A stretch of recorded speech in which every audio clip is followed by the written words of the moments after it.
get to that stage now. Do you feel comfortable with that? Well, I mean, based on my reading of the voluminous news reports about what's going on in Romania, these charges have been thrown out. And so, and they've looked at the files and there's nothing in them. And so that's up for a Romanian court to decide. And I don't speak Romanian. All I have is news reports to go on. So they were set free by the jurisdictions in Romania where these charges were brought. Well, they've not been set, they've been allowed to fly, slightly different. And the UK, where they face other serious allegations, some of the Conservative politicians here, led by Robert Jenrick, who recently ran to be leader of the Conservative Party, have been very scathing about this and think that the Americans should send the Tates back to the UK to face justice. So I think it's a pretty messy situation. If DeSantis throws them out of Florida, for example, and the UK is demanding extradition of them to face what they see as justice here in the UK for the charges against them here, it could get very messy. It could get very messy. It was very messy for Prince Andrew of the royal family, who had to pay an untold amount of millions to Virginia Giuffre, who was sex trafficked to him via Jeffrey Epstein. Yeah. So I want justice for all people who attack and who abuse children, period. And I want these court cases to be brought and proven out. I mean, look, on Prince Andrew. It's a meme right now, Piers. It's a meme right now, Piers, where it's like, are you going to be upset if somebody that you like is on the Epstein list? And the answer for me is no. Right. That these I people agree. need to be charged and need to face justice. And that's why I'm so thankful that you had Alina Habba on your program. Yeah. And just like I asked Pam Bondi 4 days ago about the Epstein list, and we were the first show to actually ask her about that list. And she says, it's on my desk, and there are volumes in this list. And apparently, according to Senator Marsha Blackburn, this is just volume 1 of the Epstein list. Jeffrey Epstein had his islands and his mansions in Manhattan and his ranches in New Mexico wired for sound. The FBI went and raided. Let's talk about files of evidence. Let's talk about files of evidence. The FBI went and raided these compounds and got terabytes of hard drives. Some of those hard drives were marked by Jeffrey Epstein himself, not by federal agencies, as insurance policies and evidence. What are they? Why haven't we seen them? Why has the FBI been holding on to those?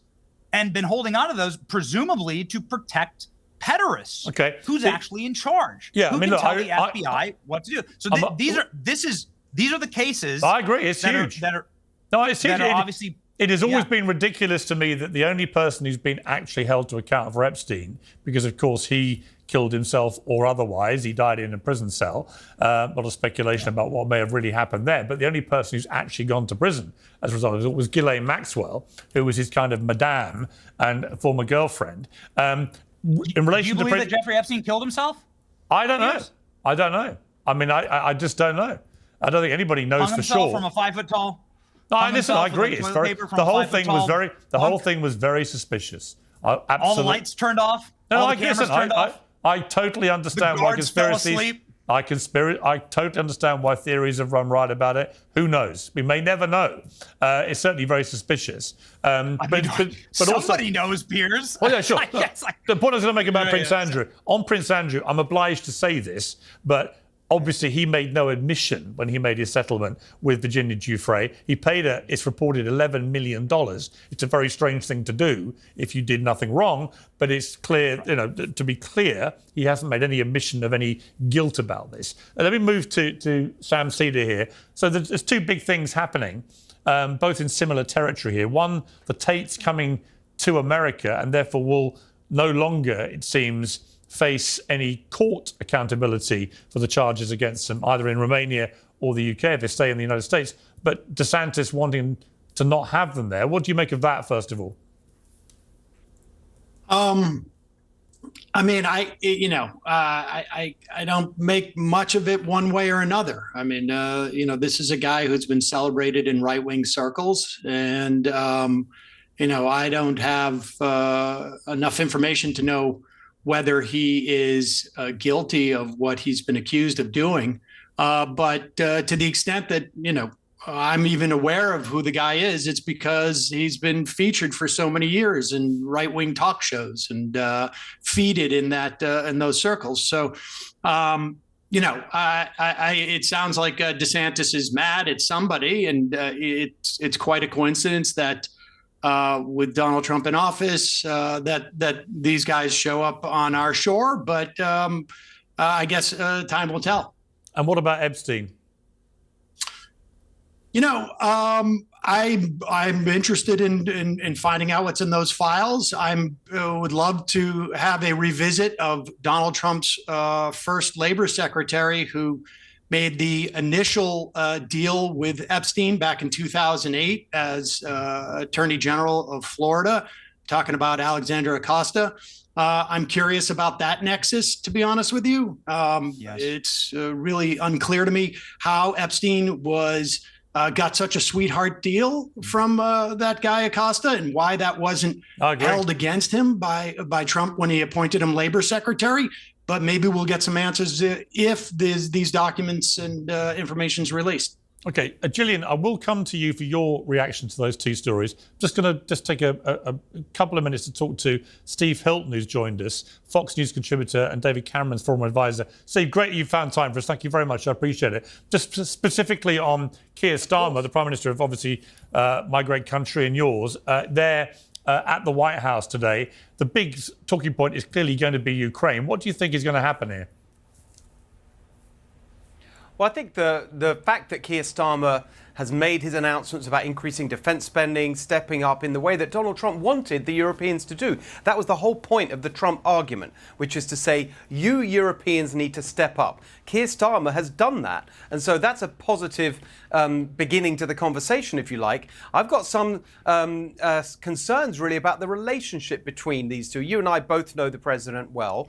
And he's very much a relationship kind of guy. I don't know Keir Starmer personally, but looking at him, he's not on its face the kind of individual that I think President Trump is likely to establish a warm rapport with. Frankly, it seems to me he's a kind of pompous, uninteresting mediocrity, not the kind of person that Donald Trump is going to immediately warm to. So I don't know how the relationship is going to go, but on the substance, I think it's promising. I think Starmer's played a trump card, for want of a better phrase, by when they were talking to the press just now. He revealed he's got a letter from the King Charles, which he's given to Trump, which will doubtless be very positive. And Trump, as we know, is a sucker for the British royals. His mother, who was born in Scotland, was a massive fan of the royals. And Trump once told me he remembered watching, his mother waxing lyrical about the royal family. She'd actually watched the coronation of the Queen back in the 50s, etc. So I think that playing the royal card's a smart move. Yes, and I think that, I don't know whether he had a hand in it, but the new ambassador to the US, Peter Mandelson, very smart operator, whatever you think of his politics. And I think his role in all of this, I think, is only going to be positive, because he really does understand how to get things done on this kind of international level, has good relationships in Washington, and I think can really help smooth things along. So I think that is a net plus for the UK in making this whole thing work. This breaking news story about the Tate Brothers being allowed to travel from Romania to Florida, and Governor DeSantis reacting very negatively to that. What do you make of this? Well, I think the whole thing is bizarre. I think that Ron DeSantis, is someone who regularly wants to assert his independence from Donald Trump, his independence from what you might broadly call the MAGA movement. And I think he's just, laying his claim to that. I think we need to understand a little bit more about how it happened so quickly and what's behind all of that. But as you've been discussing, I mean, this is a very, very popular character, but in many ways a really unsavory one. And so this is not something that anyone, I think, should be celebrating, but we'll have to see how the process plays out. Yeah, and as things stand, he and his brother are innocent until proven guilty. The controversy about it is that they're likely to never face any courtroom now, either in Romania or the UK, where all these allegations have come from. And that's what is grating with people. Robert Jenrick, who's a leading member of the Conservative Party in the UK, has come out very angry about this, demanding that the Americans basically send them back to the UK. But I don't think that's going to happen. Well, I don't exactly, and I don't think that anyone is going to want to expend political capital on this. That's the other aspect of it. I think it's just one of these things that, once it's happened, it's hard to see anyone here in America really fighting to kind of reverse it. DeSantis unhappy because it's Florida involved, of course, but I don't see that that's going to change anything in the fundamental point that you're rightly making, which is, we can't actually establish to everybody's satisfaction, the truth of all of this until there's an actual legal process that's playing out, and it's not going to play out, it seems. Yeah. Well, we'll see how that, the interesting thing there will be, did the White House put pressure on the Romanians to allow them to fly? That has been emphatically denied by Alina Habba, who's the counselor to the president, who was on one of my other guests today, Benny Johnson's show last month, talking to Andrew Tate in a very favourable way. She says there's nothing to do with her. But it will be interesting if it turns out the White House did put pressure on them, how that plays out for the administration. Steve, great to have you on. Thank you very much. Yeah. Good to be with you, Piers. Thanks. All the best. Well, back to the panel. Let me talk to Gillian Michaels. Gillian, these two breaking stories, and they're different, but they're connected as well. They both involve allegations of sex trafficking. In Epstein's case, clear, proven evidence of that. What do you make, first of all, of the Tates? Do you have a view about them? The Epstein tapes, I don't think we'll ever get. I don't think we'll ever get the full story. I think we deserve it. I would love to know. I'm hopeful, but not optimistic, if you will. I just don't see it happening because I think it will be so freaking scandalous. I absolutely think he was killed, and I think it's ridiculous to think that he killed himself, given all of the evidence we have on this.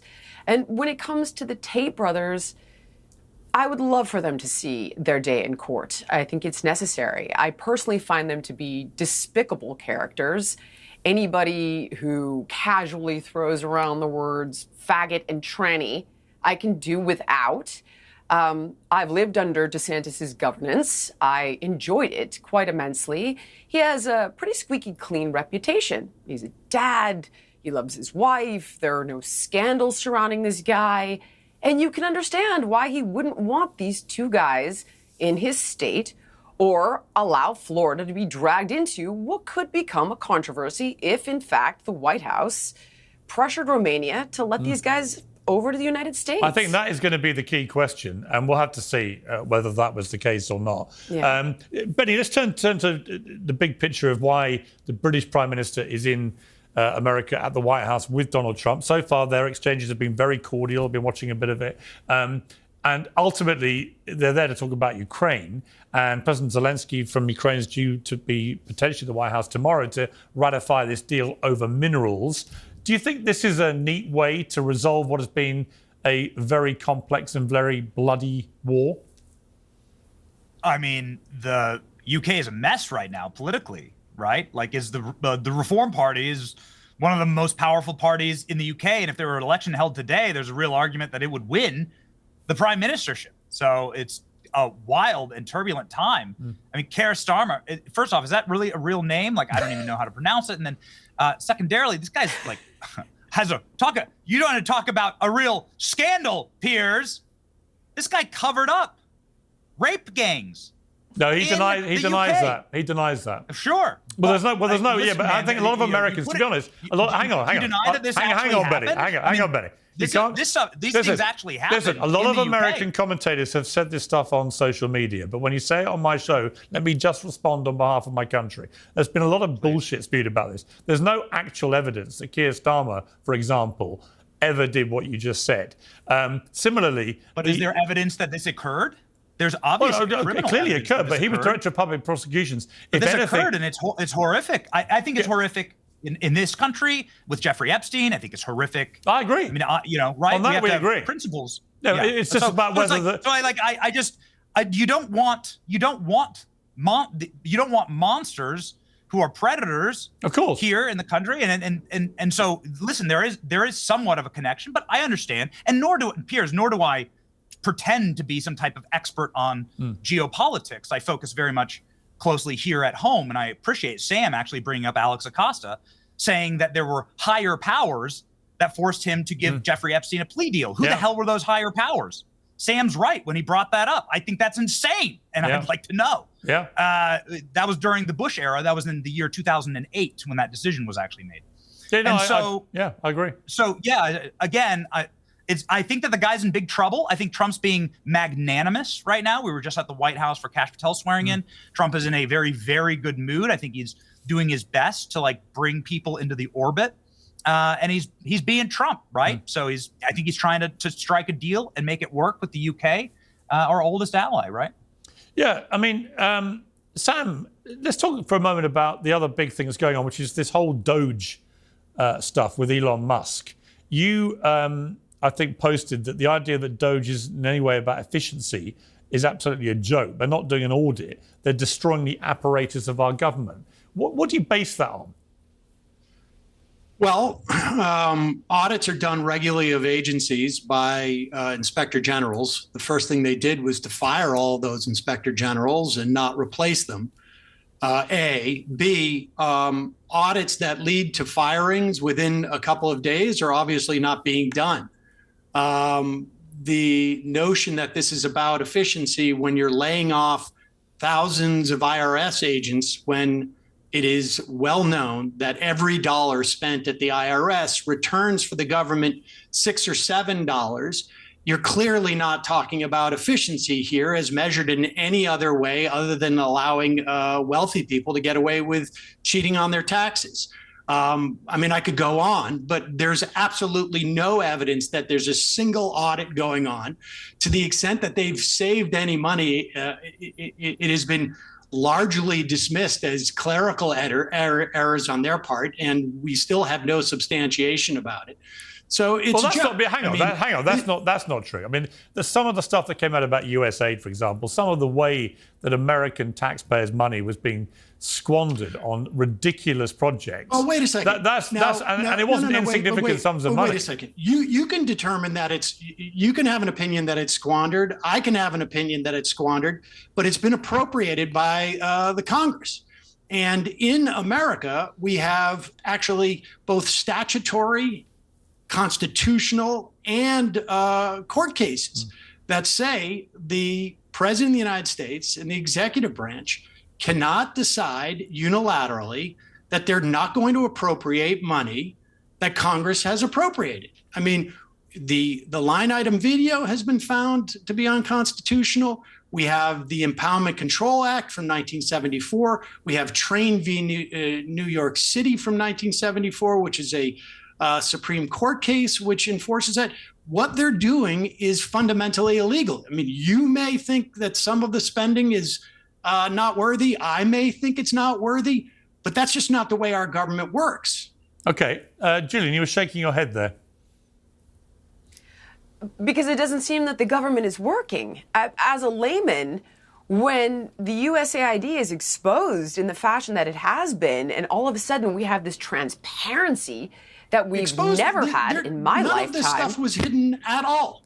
None of this stuff was hidden at all. It's just that so you're telling me that the average American knew that we were funding friggin' operas for trans people in who knows where? If the average American was interested in what USAID was supporting, they could have just gone to the website. Do you really believe that?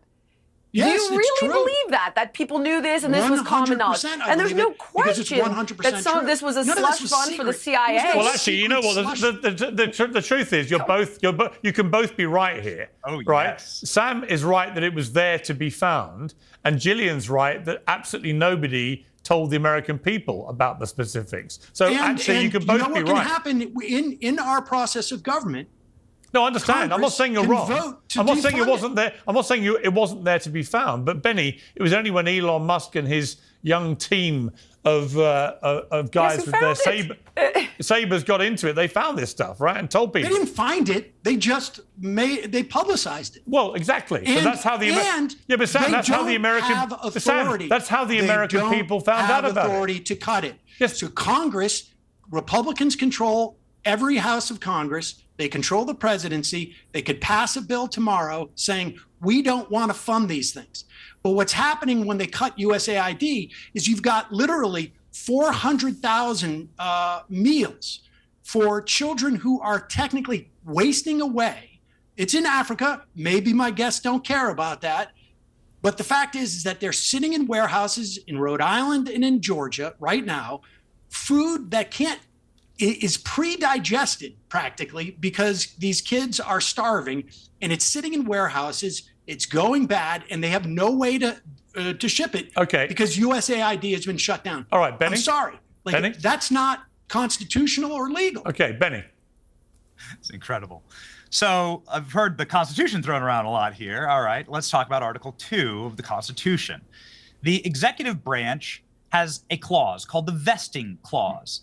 The vesting clause makes one single man that is elected by the whole American people the only position in the federal government that has the entire whole of the country elect him is the President of the United States, who is vested with the power to oversee the executive. And that includes congressional spending. That includes the functionaries of the government, including the commander in chief. There are appointed judges. There are elected at state and local levels, members of Congress, but only the president is elected by the whole American people. Now, I have a giant map in my studio. I don't know if your production team can pop me up. There it is. This is what America decided in 2024 in a landslide, and with the popular vote, the whole of the American people decided to vest a single man, Donald Trump, to hunt down waste, fraud, and abuse. Because while maybe there are some type of programs that you might view as just, what I view as just is feeding the American people. What I view as just is filling the potholes, educating, healthcare, and the capacity to serve Americans. And so what America voted for was America first, and transgender operas in Chile isn't exactly America first. And to say that USAID was simply— You've said a lot of words, but you've said nothing. You haven't addressed the Constitution, the Supreme Court cases, the Empowerment Control Act, none of that. You can say that you don't think it's right to feed starving children in Africa. That's your prerogative. Can we address the feed starving children? Donald Trump, I can't believe you're going with the starving children. You're going with the starving children. No, it does. I mean, it does other things that you don't like. All right, let me. But it also does this. Allow the lady in the room to speak, please. USAID money spent. Let Gillian have her say. On feeding starving children or guys, in Ukraine in 2014. Guys, let Gillian speak for a moment. Gillian. The feeding starving children thing is such a frickin' red herring. So first of all, the vast majority of this USAID bloat and corruption does not go to that. Second of all, we have children starving here in America. But third of all, and what you don't know and what you have not looked into, okay, is that read a book. It's called Save 3 Lives. And it's by the Rodale family. And it has to do with the fact that our big ag companies went into the developed world to addict their soil to our GMO crops. It's a money laundering game. They can grow their crops in their soil far more efficiently and did for thousands of years before ConAgra and Cargill and Monsanto and ADM went in. You just don't know that because you haven't done your homework. So you're like, oh, there's children starving in Africa. When really, it is about billions of dollars going to big ag. That's what that's really about. And I've seen it firsthand when I went to South Sudan and stayed at a refugee camp.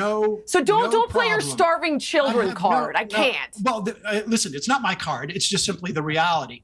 And the fascinating thing about this, your card, though. Your game is like nobody's empathetic because children are starving. We are talking about USAID is a percentage point, like literally less than 1% of the U.S. budget. But because there is this attitude amongst frankly, it's not just USAID. I don't like them cutting the IRS. I don't like them cutting the EPA. I don't like them cutting Labor Department. I don't like them cutting the National Labor Relations Board. I don't like them cutting the FDA. Do you like the level of debt your country's in? I don't think it's as much of a problem as you do. But we know the debt shot off like a rocket with the Bush tax cuts, and then with the Trump tax cuts, and they want to extend those. And so if we want to deal with the debt, and if that's a genuine concern, we can go back to the time in this country where we had the greatest economic expansion during the 50s and the 60s, when we had a top tax marginal rate of 90% of every dollar that would be earned over $470,000. Today, it would be $3 million. And if these guys are very concerned about the debt and deficit, we have a way of raising that money. We can go back to the greatest economic time of this country. So if that's genuinely their concern, we have that power to do it. I mean, we're not spending, as a function of GDP, we're not spending significantly more per capita than we were in those years. The problem is that we don't have the revenue. There's been huge tax cuts for millionaires and billionaires, and presided over by two Republican administrations over the past 20 years. Okay, Benny, on that point, respond. Piers, I love it. I love it. This is my favorite argument I've ever heard on your show. I love it. Go to the American people. Sam, I beg of you, join the DNC, run for DNC chair. I'll do anything, okay? I want your ideas to be the ideas that Democrats bring to the midterms and to the 2028 election. More IRS agents. Raise taxes to 90% of wages. I love it, Sam. No, How do I get you in the wages, chair, man? 90%. How do I do every it? dollar. How do I do it? Where can I donate, Sam? Just send the money to me directly. It's the greatest argument ever. You're right, Sam. Taxing millionaires and billionaires actually does quite well in terms of polling. And when Americans see what wealth disparity looks like in this country today, when they actually see the wealth disparity, we've seen it's wealth quite disparity. popular. It looks like a federal government that's $37 trillion in debt, spending money on total bullshit. You don't know what wealth disparity means. And absolute and total fraud. Hey, Sam, why don't you answer a quick question? You can Google it and find out what it means. Hey, Sam, why don't you answer a quick question for me? Why are the richest counties in all of America the 5 major counties in the DMV right around Washington, D.C.? Can you explain to me, what do those counties do? Are there some mineral deposits there I don't know about? Did they strike oil? Is there some type of rich industry that's created around Washington? Maybe you can answer me that question. Why are those people so filthy rich? You don't seem to like rich people, so maybe explain why. I can answer that question. What does D.C. Do you want me to make, answer it? Sam? It's Please. lobbyists. It's lobbyists, like all of the ones that have been appointed to Donald Trump's cabinet and to political positions. Rich lobbyists for all sorts of these industries that you supposedly have a problem with. I mean, that's where all the money is being made. It's not being made by federal workers. It's being made by lobbyists. And those are sent by corporations. If you will join me as part of my campaign that you're interested in me running the Democratic Party, in calling for Donald Trump to fire all of the lobbyists he's hired so far, it wouldn't leave many people left in the government. But if you'll join me with that, we can start to chip away at that problem you have with the counties around D.C. We've just got some breaking news from this Keir Starmer Donald Trump encounter at the White House. In the Oval Office, Trump invited J.D. Vance to expand on his criticism of the UK for its free speech issues and alleged infringements in recent times. And he said, sitting opposite Sir Keir Starmer, we have a special relationship with the UK and our European friends, but there have been infringements on free speech. And Starmer hit back saying, we've had free speech for a very long time in Britain. It will last a long time, and we are very proud of that. So a bit of a battle, Benny. We talked just now about what was going on with the rape gang scandal in Britain, which was a proper scandal. Keir Starmer was not, in the end, proven to have suppressed any information about that. In fact, the opposite turns out to have been the case. He did more than his predecessor at Director of Public Prosecutions to try and go after them. But putting that to one side, I do think there has been some creeping infringement of freedom of speech rights. People getting, like grandmothers being arrested for stuff they're putting on Facebook is not indicative to me of a free democratic society working how it should. Of course not. It's what the Gestapo used to do in East Berlin when half of the entire city were spies for the federal government and everyone snitching on each other. By the way, Sam, I love this debate. Piers, that's why I love your show. because I love free speech, and I love being able to give chin music, right, to some of the guests who might disagree with me. But it's crazy, Sam. I totally agree with you. Let's defund the lobbyists. I could not agree with you more. In fact, actually, I do want all of Will the you call for Donald Trump to actually off the glut uphold his vow of the federal not to government? hire I think that there should be a lifetime ban. Let me get this very clear. I think there should be a lifetime ban on lobbying for members of Congress. Lifetime ban. I think that lobbying should be severely curtailed in our federal government, and I think that it should encourage be illegal. Republican lawmakers to vote in favor of Ro Khanna's bill that he just introduced.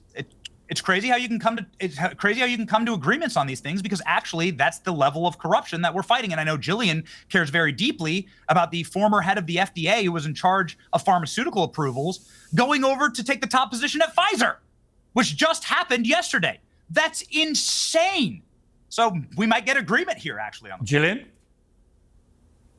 I completely agree with Benny and Sam. I couldn't agree more. And one of the things actually that I would love to see Trump do is get money out of politics. If you really want to drain this swamp, you will change those laws. And for me, in health, which is obviously my wheelhouse, I see it every single day with things like Benny just referenced, the revolving door employment policy with our government health agencies and private industry. So sign me up for that campaign, because I'm with the boys 100%. Fantastic. Okay, thank you for being the original mom. The reason thank you for being why the original mom. budget resolution passed yesterday or 2 days ago was because Donald Trump has access in the form of Elon Musk to literally infinite amounts of money. And that is what has fundamentally changed with our politics. He put at least $300 million, one individual paid for at least 1/4 of Donald Trump's expenditures during that campaign, one single individual. And that's just what we know of direct spending. And if you add in Miriam Adelson and one or two other, you have literally 4 or 5 people who paid over $500 million for Donald Trump. The idea that he would get money out of politics, his entire administration is about enriching himself and corporate America. That is why you see an assault. That is why you see an assault on the administrative state, which Steve Bannon called for in 2017, and now we're seeing Elon Musk do it illicitly. Okay. We've got to hold it. It is to allow corporations to profit and privatize their profits and socialize their costs. Guys, hold your fire for a moment. Hold your fire for a moment. Just going to bring in another guest to disavow George Soros. Okay, we'll come back to this. I'm going to bring in another guest. I was going to say, hang on, guys. It cuts both ways. Hang on, time out.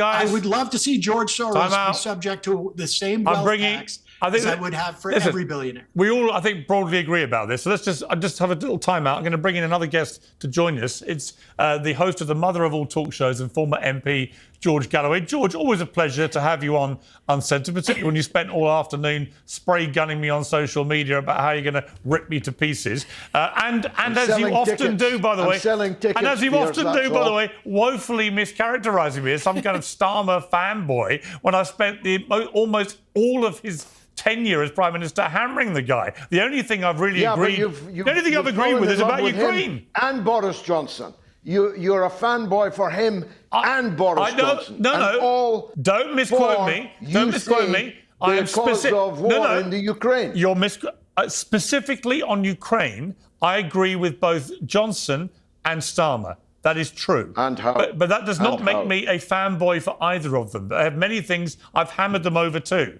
But on that point, you're wrong and they're right about Ukraine. Well, you say that, but I'm on the same line as your friend Donald Trump and the American administration. And it's really come to something when, having spent a lifetime myself fighting against NATO and American wars, it's the Americans that are trying to stop the war, and Piers Morgan, Boris Johnson and Keir Starmer who are trying to keep it going. I don't want to keep it going. You've got a lot of Ukrainian... I don't want to keep it going. You've got a lot of Ukrainian blood on your hands. You have lied about this war from the beginning. Actually, Vladimir Putin has the blood on his hands of Ukrainians. You can have a monologue if you like. It was Vladimir Putin. You can have a monologue if you like. 3 years ago. Bring on a guest. 3 years let ago. The guest speak. 3 years let ago. The guest if you're going to libel me, if you're going to libel me, I will hold you to account. You have lied about the origin of this war, about the duration of this war, about the course of this war, and now having caused you and your war party the death of 1 million Ukrainians while claiming to love Ukrainians, you're now calling for British lives to be lost. What a load of absolute bullshit. That constitutes close to a war crime. What and a load. You are talking. of it. Listen. Get off your Putin fanboy hat for a moment. Well, you see, there you go. I'm going to respond in kind. Reagan said. I'm going to respond. Anybody who disagrees with you is a Putin fanboy. Can I respond, please? Why don't you listen to Donald Trump? Can I respond? He told you yesterday. Can I respond? Can I respond or not? Donald Trump told you yesterday that joining Ukraine, forget about it. That's the cause of the war in the first place, which I've been telling you from the beginning. Yeah, okay, let me respond if I may. Can I respond? It's your show, Piers. Okay, Donald Trump, who I know well, I've been a friend of his for 20 years, good and bad. We've had some up times and bad. Spoke to him a few weeks ago. We had a great conversation. But he's absolutely wrong when he categorizes this as something that Ukraine started. Absolutely wrong to call Zelensky a dictator. The real dictator is Vladimir Putin. 3 years ago, he illegally invaded a sovereign democratic European country and started murdering with impunity Ukrainians. The Ukrainian people, to everyone's astonishment, managed to repel that early invasion by Russian forces and are still repelling them 3 years later. They've reached an impasse where there's been little movement on the battlefield now for many months, but hundreds of thousands on both sides are dying. It's back to World War I scale of losses, and it has to end. I want the war to end like Trump does. I don't like his categorization of Zelensky as a dictator. I don't like the way he's trying to make out that they started this war when it was Russia, but I do agree with him that we need to have peace, and I actually think he's inherited the situation, and I think his way to try and forge peace by doing a minerals deal with Ukraine, which should satisfy his critics back in, particularly the MAGA critics who don't like the way they've wasted, as they see it, all these billions on Ukraine. This way they can recoup that through the minerals. I think it's a smart business deal by Trump if that happens. I think there's a general acceptance. You have to have the war now frozen on current geographic lines so that Russia would keep the territory it's taken but not have sovereignty over that, and Ukraine can try and politically get back the territory later because it would retain sovereignty. We'll see if that ever happens. But don't, please, with a straight face, try and tell me that Russia did not start this war 3 years ago. I know the history. I know what happened. And I know all the background to this. But the idea this is somehow bloody Zelensky's fault and Ukraine's fault is an absolute joke.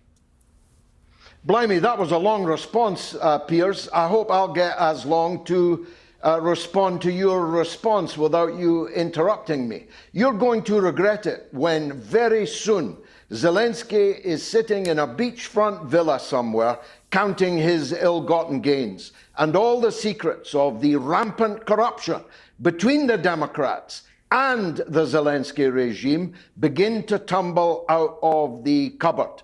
This war did not begin 3 years ago. You very well know that it began in 2014. You very well know that it began with a coup against the elected president of Ukraine, backed by Victoria Nuland and the administration at that time, and supported by you. You very well know that the criminalization of the Russian language, which followed hard on the heels of that coup, was the proximate reason for an uprising in the east of the country amongst Russian-speaking, ethnically Russian people. You very well know that Zelensky and his predecessor rained down shot and shell on the people of East Ukraine for 8 years before Putin intervened in 2022. And that 14,000 people, most of them women and children, were killed in that onslaught. You very well know that Zelensky was preparing for a final onslaught, a final solution. And while I'm on that subject, you're always telling us how much you love the Jews. You're supporting a regime which puts up statues to Nazi collaborators, to generals of the Galician division of the SS. You are Zelensky is Jewish, you know that, right? You know Zelensky's Jewish, right? Do you? But that's like saying there's no racism in America because Obama. So so you're calling the Jewish leader of Ukraine a Nazi? Is that your position? No, I'm not. But the regime is. You know very well that all over Ukraine, the statues and the heroization of Bandera and the SS in Galicia and the mass murderers of Jews, including at Babi Yar. There are proportionally, I'm going to respond to that. There are proportionally, as you know, to quote you, I'll start this by saying, as you know, there is a tiny percentage of people in Ukraine who are neo-Nazis, as there are, by the way, in many of the neighbouring countries there, including in Russia, right? And they are not putting up these statues. They are not Who's a significant. Heroizing they are these not people. They are not. They're calling libraries after Let me finish. them. They're calling university wings after them. Let me finish. They are There's not. a Bandera street in Kiev. Let me finish. There are not a significant number of people, and for you to call the Jewish leader of Ukraine somebody who is leading a regime propping up Nazis is despicable. Despicable. I've already said to you, that's like saying there's no racism in America because Obama was briefly the president of the country. The entire western part of Ukraine played a decisive role in the mass murder of Jews and Poles and others in the Second World War. And now they are heroizing the heroes of the SS and the other collaborating forces. A tiny number of people do that, as you well know. Tiny number of people. When all these things become clear. Let me ask you, why do you support? Why do you support? Okay, let me ask you why. When Zelensky is counting his money, let me finish. You're going to be sorry for all the heroization of him that you have done. You know what, George? You might be also sorry for propping up a despicable Russian dictator who illegally invaded a sovereign democratic European country. You might look at yourself in the mirror in a few years when he carries on Putin invading other countries, which he will, because this was never about Russian speakers in Ukraine. This was all about trying to restore the Soviet Union. He's a despicable tyrant who will prove people like you to be useful idiots in this war. Why doesn't Donald Trump agree with you? Because he's wrong. Well, you know, you have been up his ass all of these 2 decades. Really? You've kissed his feet. Really? You've licked his boots. You've fawned upon him. Really? You have been his super fan. And now, on this fundamental question of our age, he's entirely wrong. Well, no, he's wrong to call Zelensky a dictator, make out he's the perpetrator of the war. Yes, he's right to forge peace. Said that NATO, he's right to forge peace. And by the way, I hammered Trump so much over things like the COVID pandemic, January 6th, stolen election. He didn't talk to me for 6 months. So this idea I'm always sucking up to him is complete lies again. Everybody watching complete lies. Piers, everybody watching knows you are Trump's biggest ass. I like kisser. him.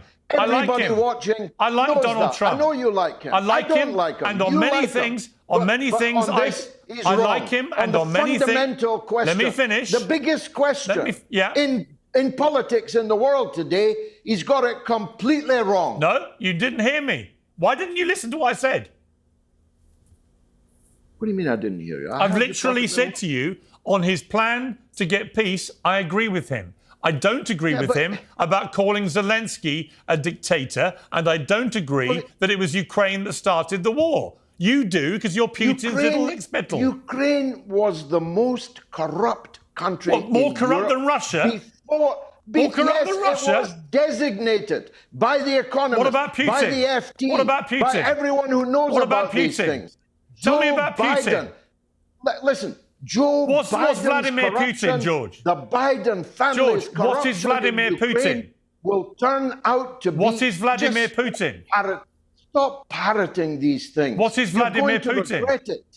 It is Zelensky. Tell me about and his Putin. predecessor You can't do it, can Joe you? Biden You cannot and do Barack it. Obama. You will not and criticize John Vladimir Kerry's Putin. son or daughter, whoever they are nowadays. You won't criticize and Vladimir all Putin, will you? American oligarchs. You won't who have criticize been Vladimir Putin. Look at deeply you. involved How pathetic. In the corruption in Ukraine. But no And you're corruption going to in find Russia. out all about it soon. No Because I'll tell corruption you in what, Russia. I'll tell you what, your mate, Donald Trump, is going to open every book, every drawer, every filing cabinet, and you're going to be embarrassed. Okay, final question, George. Can you think of anything negative to say about Vladimir Putin or not? Well, I wouldn't have voted for him, as I told you. You wouldn't have voted for him. Okay. I would have voted. All right. I would have voted for the leader of the opposition. I got it. So you can't think of anything negative to say about the single most ruthless dictator in the world. And that says it all, George. Anyway, always a pleasure having you on Uncensored. Thank you very much. I appreciate it. Let me just quickly go to my panel for their reaction. I mean, as you can tell, George and I didn't wholeheartedly agree with each other, although mainly because he was trying to mischaracterize my position on this. I don't have a problem with what Trump's trying to do with the peace deal. I have a problem with how he's characterizing this. Sam, let me just ask you about that. I think I don't think Trump has a lot of choice or options other than the path he's pursuing here to get peace, and I applaud him for doing it. But I also think that the way they're trying to characterize this as all coming from Ukraine is utterly disingenuous. Yeah, I mean, it's just simply a matter of fact that Russia invaded Ukraine. I mean, it's anybody who was sent it was aware of that. I mean, I hope there is peace there. I think the mineral rights deal is both is really, I think, more of a paper tiger than anything else. I don't think that there's really much value in those rare minerals, as they're called. But if it allows for Putin to realize that there's a commitment by the United States and it causes a peace to break out, then I'm all for that. I would appreciate if the United States was not in a position of extracting other countries' resources. We have an obligation to Ukraine because of the 1993 agreement that led to Ukraine giving up the third largest nuclear arsenal in the world, that we would protect them from an invasion by Russia. And so I think there's an obligation we have. But, I think if the Ukrainian people want peace, which my sense is that they are, after 3 years of war, are probably exhausted by this, then I hope this is the fastest route to getting it. Yeah, I mean, Benny, you and I don't necessarily agree about this, but I think we could probably all agree about Trump trying to get peace is a good thing. I like to see an American president who pursues peace, not war. I also think he's being pragmatic about how he deals with the people in his own side, particularly the MAGA support that he has, who are very anti this, of continued support for Ukraine, that if there's a business arrangement to be done that involves the minerals, which looks like you're getting a quid pro quo, that it's an easier sell to probably his base, which I can get that. And in return, Ukraine's going to want America to be part of a security guarantee to make sure if they do this deal on the current geographic lines, Putin won't come and attack them again. I mean, how do you feel about the way I've characterized that? Well, let me begin by speaking for my entire panel here by saying that was wonderful. Maybe there is free speech left in the UK, because what we just watched would be tantamount to two drunken uncles going to blows on Thanksgiving here in the States. Now, you don't have Thanksgiving in the UK, so maybe you don't understand the reference. Christmas. Piers, we do it at Christmas. Those were drunken uncles, okay? Box of wine, right? Too much whiskey on Thanksgiving and too much turkey. And a lot of history between us, which has been simmering for years. Yeah. And I respect it. That guy clearly hates you. I hate your guts. Okay, so let's establish what. And the what we truth should is hate. that George All right? and I will So probably here's- find each other and go for a pint, because we're like that in Britain. We have a big old punch Hey. up, then we go and have a beer to settle our problems. I respect it. I think Sam and I agreed like once or twice even on this panel. So here you go. Here's cheers to you, Piers. So let's talk about things that we should hate. All right, that guy hates your guts. Here's things we should hate: people who cancel elections, right? People who lock up journalists, people who kill journalists, people who forcibly conscript their own population. You're talking about Putin. People who Is that Vladimir Putin cancel you're talking about? who shut down churches, right? Is that Who- Vladimir who Putin you're talking declared- about? Piers, see, this is the difference between me and the homie you just had on here. I think Putin's a scumbag dictator. I'm not here to argue for Putin, but I ain't here to argue for Zelensky either. One wrong doesn't make a right. One right doesn't make it. Just because it's like one guy's a scumbag doesn't mean you have a right to also behave exactly like a dictator, which is what Zelensky's done. Cancel elect. What happened to the elections, Piers? Why did Zelensky cancel the election? I'll tell you what happened. No, Benny, hang on. How can you Time defend a guy out. Time who out, cancels Benny. the elections, Benny, who locks up hang on. journalists, Time out. forcibly You conscripts asked me a some people, question. and who shuts You down asked me a churches? question. You asked me a How can question. you do it? Hang on. It's hang a on. dictator. You Who's asked me the a question. dictator? You All asked me a right? question. Let me reply. Why did he cancel the election? Well, it could be something to do with the fact that Ukraine is under martial law, which specifically under their constitution prevents him from having an election. Why are they under martial law? Because they're actually at war. Secondly, 6 million Ukrainians left the country as refugees.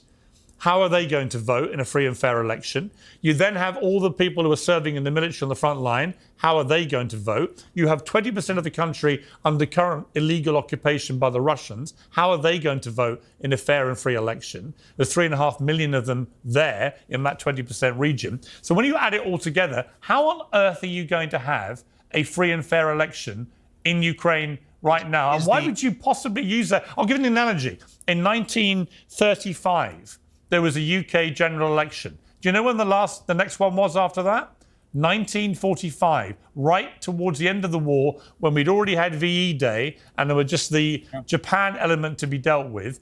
And the reason we didn't have one throughout World War II was because Winston Churchill knew it couldn't be a free and fair election, which would represent the wishes of the people, because most of them couldn't vote. And so there's a precedent for that. America, I think outside of the Civil War and one or two other occasions, America's never had a situation where there's been actual warfare on American soil to prohibit an American election taking place. So why would you expect Ukraine to have an election? America had elections. New York City in World War actually II. delayed America had its elections. mayoral election. America had elections in World War II, but wasn't having a war on its soil in World War II. In New York City, we delayed our mayoral elections after 9/11. Okay, but I'm talking about a national election.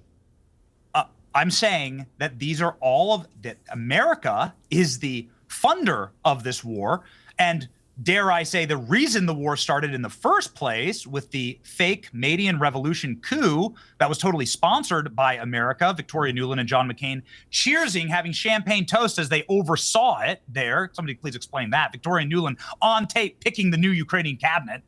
So, yeah, let's just say that this country is pretty important when it comes to this war, and that Ukraine is effectively a vassal state of the American State Department. I don't like that. I don't want that to be the case.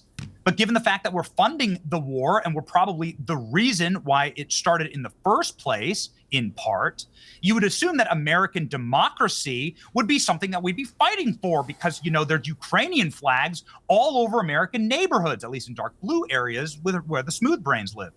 And when these people put up a Ukrainian flag, they assume that they're getting American democracy. That's what they assume. I'm getting American democracy. And America doesn't just cancel elections because of emergencies.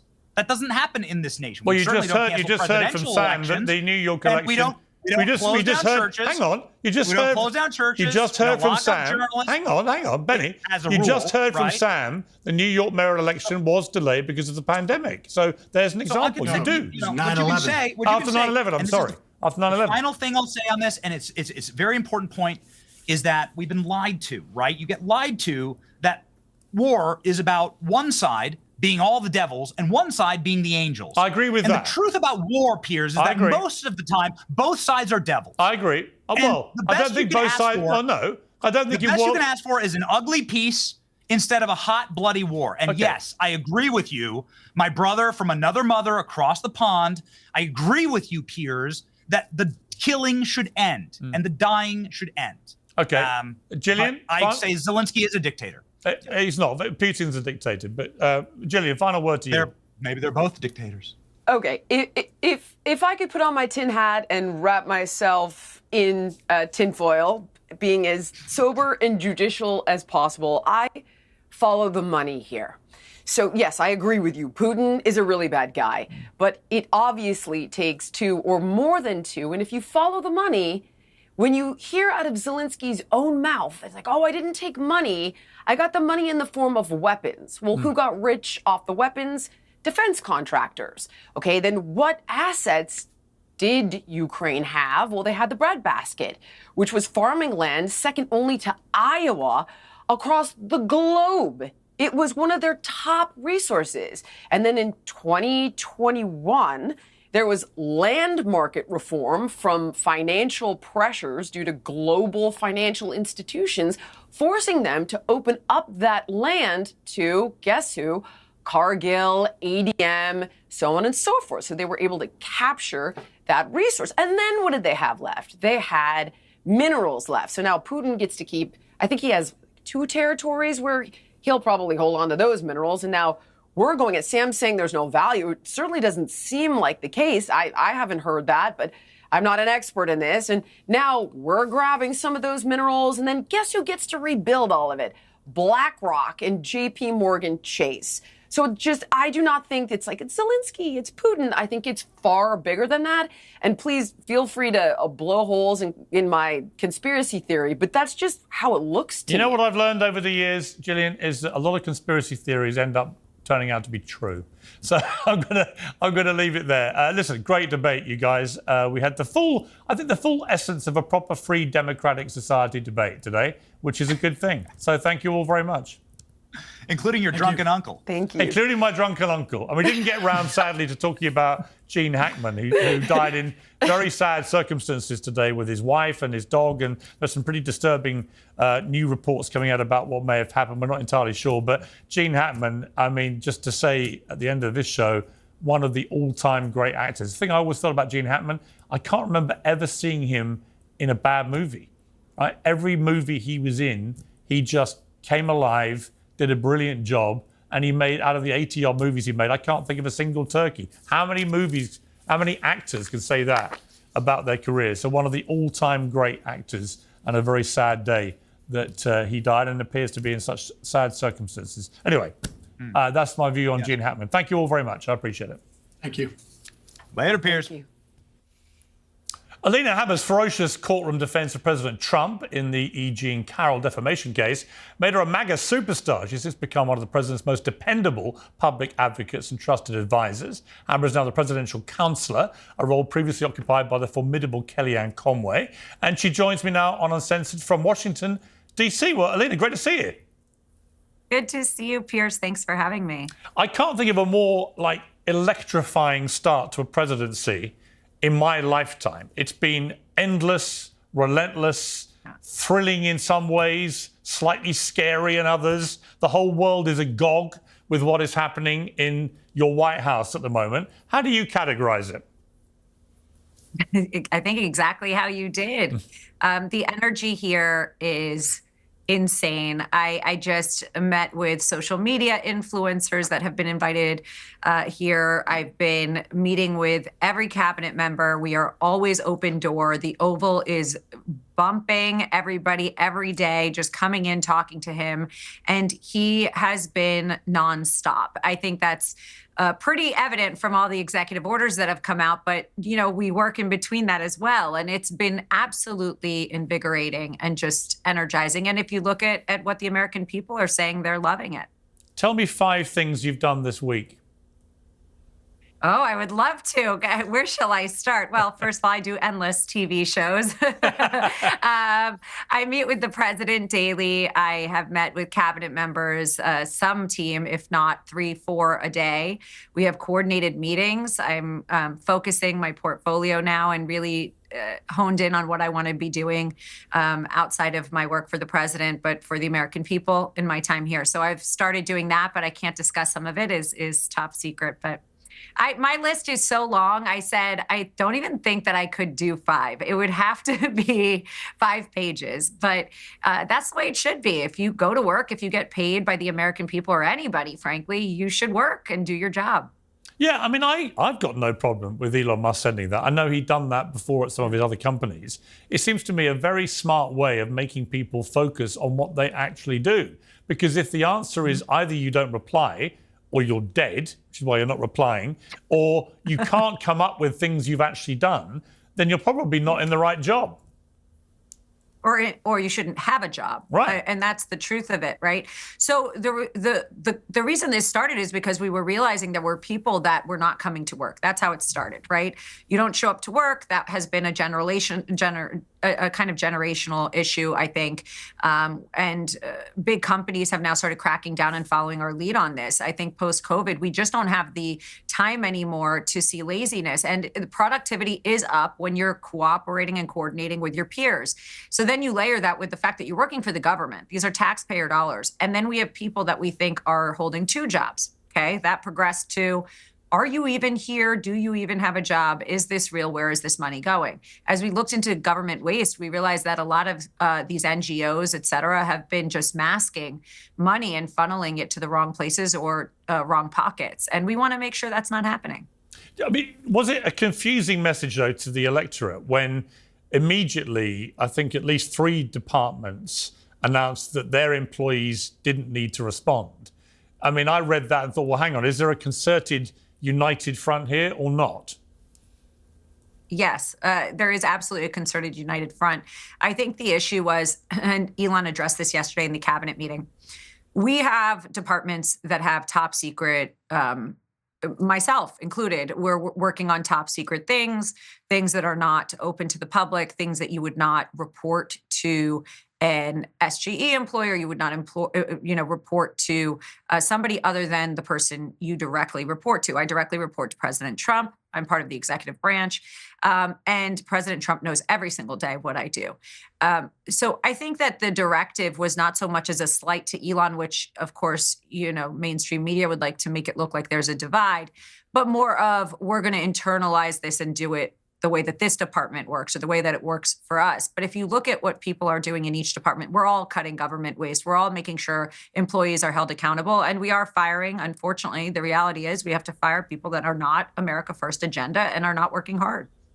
What is the best and worst thing about working for President Trump? The best thing for working about President Trump is that you are working for President Trump. I mean, he is something else. History will be so kind to this man. I think that this has been one of the most epic months in American history. I really think imagine what we're going to do in 4 years. I mean, what an honor to work for him. He has been a mentor for me personally. He has really taught me so much. And one of the worst things about working for President Trump is that you have to try and keep up with him because he does not stop. So sleep deprivation happens and all of those things when you're working as hard as he is. But it's an honor. I don't complain about it for 1 minute. I mean, it's a blessing. Really, it is. I always know if I want to talk to him, I just call him at like 7 a.m. and he'll 100%. answer. I mean, there aren't many world leaders who can do that too. Yeah. I mean, he's got an extraordinary work ethic. And an extraordinary drive. I mean, he doesn't need to be, as he often says, and it's a really good point, he doesn't need to do this, right? I mean, he could just bask in the fun of being a billionaire. I think that's actually a lot of people here. If you look at it, some of these cabinet members, the people that are around him, Elon Musk, many of them are billionaires, independently wealthy, have been successful businessmen in their own right, and they have given that up for the American people. I was in private practice, had my own firm, gave it up to come here and serve the country and serve the president. And those are kind of, in my opinion, exactly what we needed, because it's a fresh outlook on how to handle policy, how to handle our economics and our problems, because a lot of us are business owners. We've run companies. We hold people accountable. We fire people. We know how to budget. We know how to look at numbers and make sense of them. And I think that's a blessing, but it's also a really common theme in this administration. A lot of these people gave up and sacrificed a lot to be here. There are a couple of UK-related stories that are happening right now. One is the visit of our Prime Minister, Sir Keir Starmer. I'll come to that in a moment. But the other story that broke this morning is that the Tate brothers, Andrew Tate and Tristan Tate,